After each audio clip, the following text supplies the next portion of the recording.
5 أحداث مروعة تسببت فيها لعبة السبينر.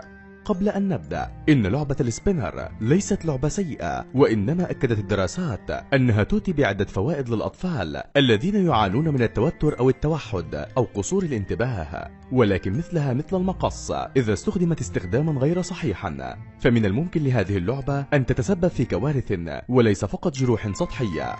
اليوم أعرفكم على بعض الحالات التي تسببت فيها تلك اللعبة في حوادث مروعة.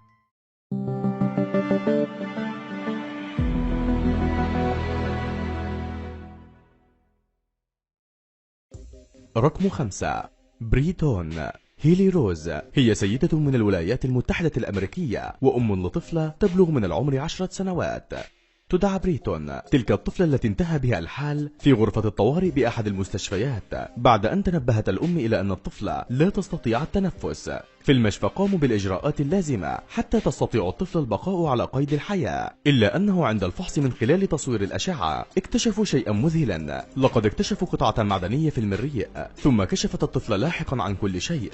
قد بدأ ذلك عندما حاولت القيام بخدعة باستخدام السبينر كانت قد شاهدتها على اليوتيوب.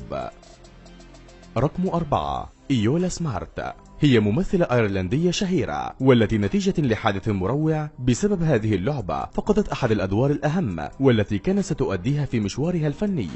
نشرت الممثلة هذا على حسابها على موقع انستغرام، حيث قصت كل ما حدث. لقد قصت أنها كانت تتسوق في مركز تجاري بينما كان هناك طفلا يلعب بالسبينر، ولكنها معدلة بأدوات خطيرة، وبذلك اصطدمت اللعبة برأس الممثلة دون قصد، فنتج عن ذلك إصابتها بردة دماغية حتى أنها تشنجت لعدة ثواني. نصحها الأطباء بالراحة لمدة 6 أسابيع على الأقل، ونتيجة ذلك فقدت الدور الذي سعت للحصول عليه من خلال الكثير من العمل. رقم 3. مستر بيست. مستر بيست هو من أصحاب القنوات على موقع يوتيوب، وهو من أصل كندي ويتابعه أكثر من 1,000,000 شخص. لقد قام هذا الفتى بالقيام بتحدي قطع زجاجتين باستخدام لعبة السبينر، لكنه عندما لم ينجح فقد قرر الفتى كسر اللعبة. وعلى الرغم من أن اللعبة لم تصيبه بشكل مباشر، إلا أن بعض قطع الزجاج الصادرة من الزجاجة قد أصابت وجهه، مما تسبب له في العديد من الجروح.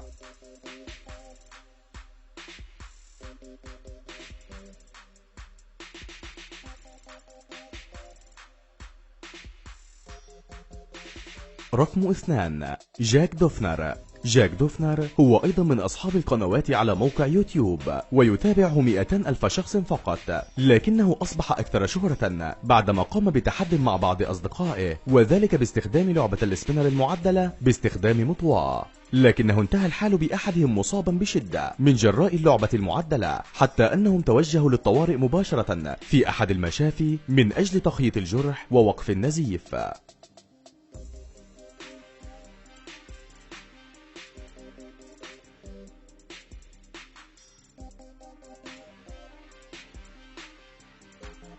رقم 1. لعبة السبينر والعيون.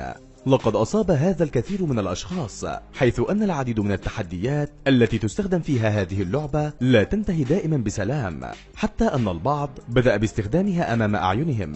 لقد تسببت اللعبة في إصابات بالغة للكثيرين، وفي بعض المدارس تم منع هذه اللعبة نهائيا، إلا أنه لسوء الحظ قام أحد الأطفال في تكساس بالقيام بأحد هذه التحديات، فانتهى به الحال بفقدان أحد عينيه.